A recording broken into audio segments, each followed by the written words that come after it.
खाना पकाने का तेल, घी, biscuit, jam, jelly, noodles, chocolate, toffees महंगी होंगी। टैक्स 17% से बढ़ाकर 18% कर दिया गया। साबुन, shampoo, toothpaste, shaving cream, makeup का सामान, cream, lotion, hair colour, perfume और ब्रांडेड इतर पर भी सेल्स टैक्स बढ़ा दिया गया। मोबाइल फोन, टैबलेट्स, लैपटॉप की कीमत भी बढ़ेगी। TV, LEDs, LCDs, fridge, washing machine, juicer, blenders और फूड फैक्ट्री समेत इलेक्ट्रॉनिक्स आइटम भी महंगे। सिगरेट भी महंगे कर दिए गए। 9 रुपए से ज्यादा के लोकल सिगरेट पर 16 रुपए 50 पैसे एक्साइज ड्यूटी लग गई। 9 रुपए से कम के सिगरेट पर टैक्स 5 रुपए हो गया।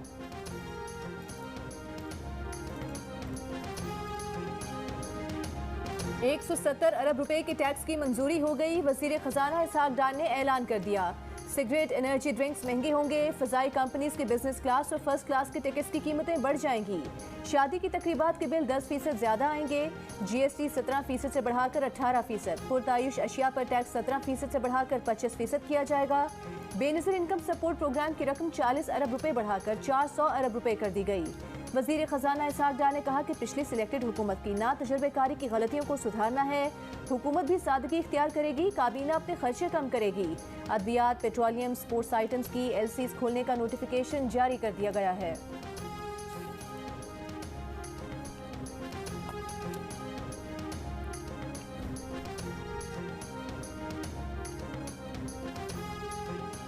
चेयरमैन पीटीआई इमरान खान ने साबिक आर्मी चीफ जनरल बाजवा पर उनके बतौर वजीर आजम फ़ोन टैप करने का इल्ज़ाम लगा दिया।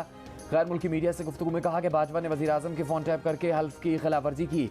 ये जुर्म है। मरियम नवाज पर बात करते हुए इमरान खान ने कहा कि मरियम और उनका सोशल मीडिया अदालतों पर दबाव डाल रहा है। चीफ जस्टिस पर जानेबारी का इल्ज़ाम लगाने के बावजूद मरियम नवाज के खिलाफ एक्शन नहीं लिया जा रहा। मिनी बजट पर इमरान खान ने कहा कि पीटीआई सेनेट में मालियाती बिल की मुखालफत करेगी, लेकिन सदर अलवी मालियाती बिल पर रुकावट नहीं बनेंगे। उन्होंने हुकूमत पर इल्ज़ाम लगाया कि वो उन्हें गिरफ्तार करना चाहती है, लेकिन जब उनकी जमात गिरफ्तारियां शुरू करेगी तो वो गिरफ्तारियां दे देंगे। मीडिया से खिताब में कहा कि इलेक्शन के अलावा पाकिस्तान के मसाइल का कोई हल ही नहीं। इंतखाबात करवाएं, अवामी मैंडेट से हुकूमत लाई जाए।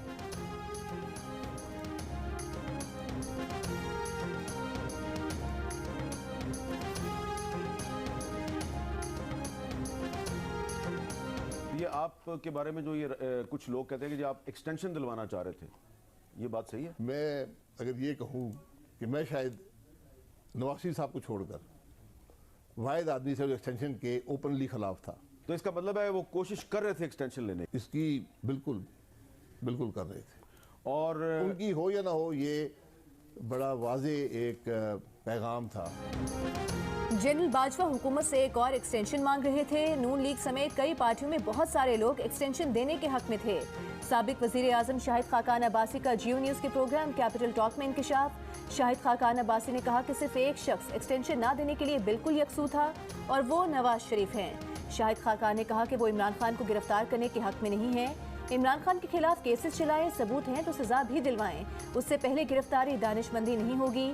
सूबाई असम्बलियों के इंतखाबात 90 दिन से आगे नहीं जा सकते। विफाकी वज़रा जो भी कहें, आइन में कोई गुंजाइश नहीं।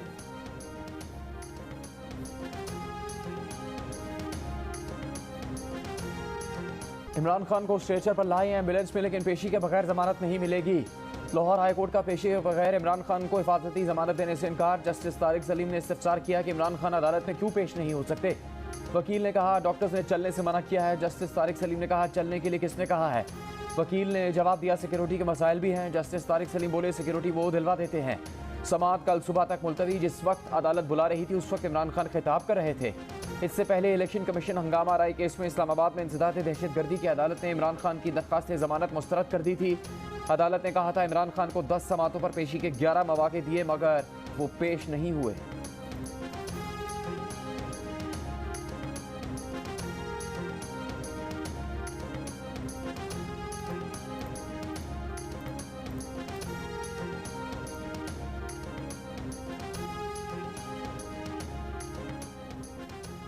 ममनुआ फंडिंग केस में भी इमरान खान बैंकिंग कोर्ट में पेश न हुए। दरखास्त जमानत पर मुमकिना फैसले से बचने के लिए इमरान खान की वुकला ने इस्लामाबाद हाई कोर्ट में अपील दायर कर दी।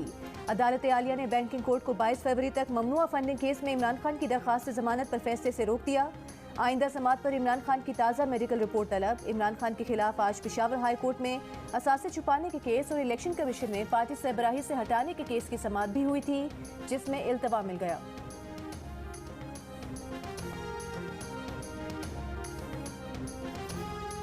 देखो, इसलिए ये इलेक्शन कमीशन और अदालत के दरमियान मामला है। इलेक्शन कमीशन अदालत में रिव्यू के लिए जा सकता है। इलेक्शन कमीशन अदालत के कहने पे अमल करते हुए इलेक्शन भी करवा सकता है।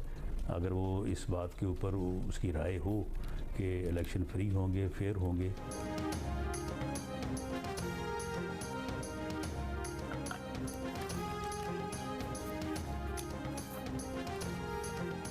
इमरान खान 2014 से मुल्क को बुहरान का शिकार करने में लगे हुए हैं। अगर उनके जिद पर ये 2 सूबाई इलेक्शन हो जाएं तो निगरान सेटअप नहीं होगा।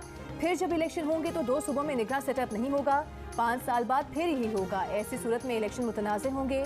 वज़ीर दाखिला राना सनाउल्लाह की जियो पाकिस्तान में गुफ्तगू, कहा अगर ये हारे तो हम पर इल्ज़ाम लगाएंगे कि निगरान सेटअप नहीं था। इन्होंने असर रसूख इस्तेमाल किया। ये ऐसी सूरत हाल है कि इलेक्शन कमीशन को बेहतर फैसला करना चाहिए। असद उमर के आज फिर इलेक्शन कमीशन पर वार। नून लीग इलेक्शन कमीशन के दिफा में सामने आ गई। असद उमर ने कहा कि इलेक्शन कमीशन फरीक बन चुका, गैर जानिबदार नहीं रहा है। पंजाब में इलेक्शन की तारीख न देकर इलेक्शन कमीशन ने आइन से इनराफ किया। बंद कमरे की साजिश कामयाब नहीं होगी, घसीट कर इलेक्शन में लाएंगे। नून लीग के तारिक फजल चौधरी ने कहा कि इलेक्शन कमीशन आइनी जिम्मेदारियां बतरीके हसन अदा कर रहा है। पीटीआई दबाव के जरिए इलेक्शन कमीशन से मर्जी का फैसला लेना चाहती है।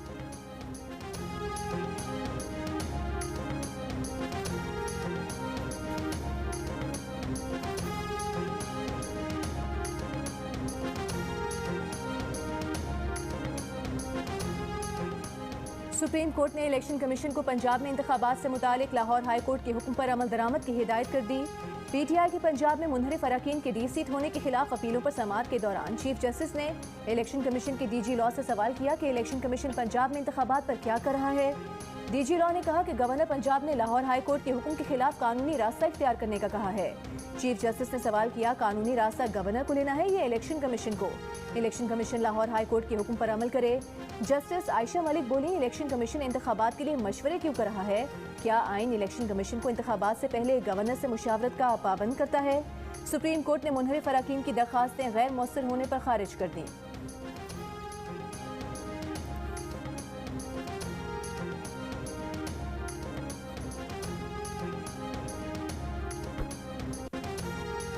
लाहौर हाई कोर्ट ने पंजाब असेंबली के इंतखाबात की तारीख के मामले पर इलेक्शन कमीशन से 23 फरवरी को पेशरफ्त रिपोर्ट मांग ली। लाहौर हाई कोर्ट के जस्टिस जवाद हसन ने इलेक्शन की तारीख न देने पर तौहीन अदालत की दरख्वास्त पर अबूरी हुक्म जारी किया।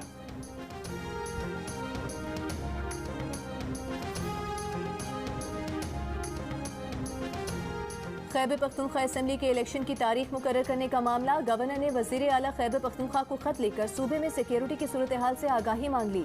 गवर्नर ने कहा कि वजीर आला सिक्योरिटी सूरत हाल का जायजा लेकर जल्द आगाह करें। इलेक्शन कमीशन ने तारीख मांग रखी है। गवर्नर खैबर पख्तूनख्वा ने खत में ये भी कहा कि वो पुरअमन और शफाफ इंतखाबात चाहते हैं, जबकि सूबे में अमन व अमान की सूरत हाल तशवीशनाक है।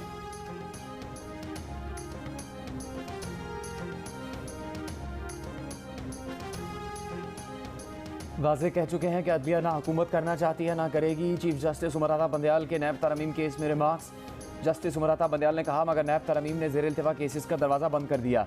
कई सौ नैब केसेस अदालतों से वापस हो रहे हैं। हुकूमत 8 माह में केसेस की मुंतकिली का तरीक़ाकार भी तय नहीं कर सकी। विफाक के वकील मखदूम अली खान ने कहा, सुप्रीम कोर्ट कानून को गलत करार देकर वापस भेज सके। इस हवाले से इलेक्शन कमीशन को खत लिखा था। इन्हीं यूसीस के लिए आज भी मशावरत हुई। रहनुमा MQM मुस्तफ़ा कमाल बोले, MQM का बल्दियाती इलेक्शन न लड़ने का फैसला दुरुस्त था। इलेक्शन में हिस्सा लेते तो हल्का बंदियों पर एतराज़ की दलील बेकार जाती।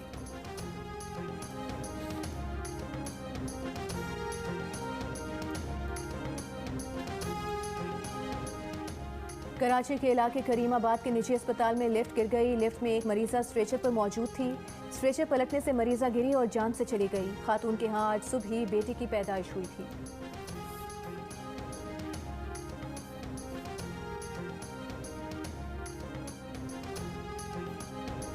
हैदराबाद के निजी स्कूल में खुदकुशी करने वाली बच्ची मोमिना नारेजो की सांगड़ में उसके आबाई गाँव कन्यारे में तदफीन कर दी गई। तालिबा मोमिना के वालिद जुल्फ़िकार नारेजो का कहना है कि पुलिस की तफ्तीश से मुतमिन नहीं, मामले की जुडिशल इंक्वायरी करवाई जाए। उन्होंने इल्ज़ाम लगाया कि स्कूल इंतज़ामिया को बचाने की कोशिश की जा रही है। इंक्वायरी के नाम पर तकलीफ में बातें की जा रही हैं। इनकी बेटी चली गई, लेकिन दूसरी बच्चियों का तहफ़्फ़ुज़ मिलना ज़रूरी है।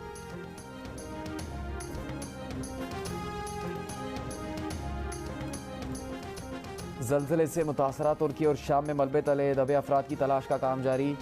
कहरमान महाराष्ट्र शहर में 74 साल खातून को 227 घंटों बाद रेस्क्यू कर लिया गया है। उस्मानिया में लोकल ट्रेन को ज़लज़ला ज़दगान के आर्जी क़यामगाह में तब्दील कर दिया गया। शाम में तुर्की के रास्ते अक़वाम मुत्तहिदा के 11 इमदादी ट्रक दाखिल हो गए। मगरबी पाबंदियों के बावजूद की वजह से शामी ख़ानदान ज़लज़ले के बाद सर्दी का शिकार। अक़वाम मुत्तहिदा ने शाम के ज़लज़ला मुतासरीन के लिए तकरीबन 40 करोड़ डॉलर इमदाद की अपील कर दी। आलमी इदारा सेहत के मुताबिक तुर्की और शाम में तकरीबन 2 करोड़ 60 लाख मुतासरीन को इमदाद की ज़रूरत है। तुर्की और शाम में ज़लज़ले के बाइस मजमूई अमवात 41,000 से भी तजावुज़ कर चुकी हैं।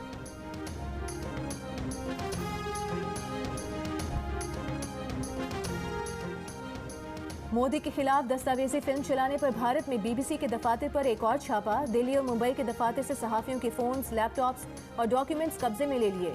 बीबीसी के दफातर पर मोदी सरकार के छापों के खिलाफ बरतानिया और अमेरिका का रद्द-ए-अमल सामने आ गया। बरतानवी दफ्तर खारिजा ने कहा कि बीबीसी के दफातर में किए गए टैक्स सर्वे की रिपोर्ट्स पर गहरी नजर रखे हुए हैं। तर्जुमान अमरीकी महकमे खारिजा ने कहा कि जमहूरियत को मजबूत बनाने में आज़ाद मीडिया का किरदार अहम है। बीबीसी के दफातर पर किए जाने वाले सर्वे से आगाह हैं। ह्यूमन राइट्स वॉच की बीबीसी के दफातर में भारतीय टैक्स हुकाम की तलाशी की मजम्मत। कहा, आलमी रहनुमा और G20 अरकान भारत पर दबाव डालें कि वो इंसानी हुकूक से मुतालिक वादे पूरे करें।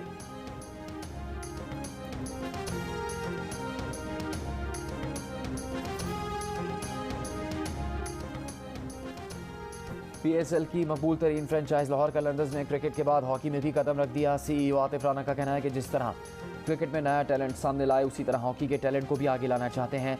इस साल कलंदर्स हॉकी लीग होगी। कराची और लाहौर की टीम्स बनाई जाएंगी। शाहीन आफरीदी कराची और हारिस रऊफ लाहौर टीम के ब्रांड एम्बेसडर होंगे।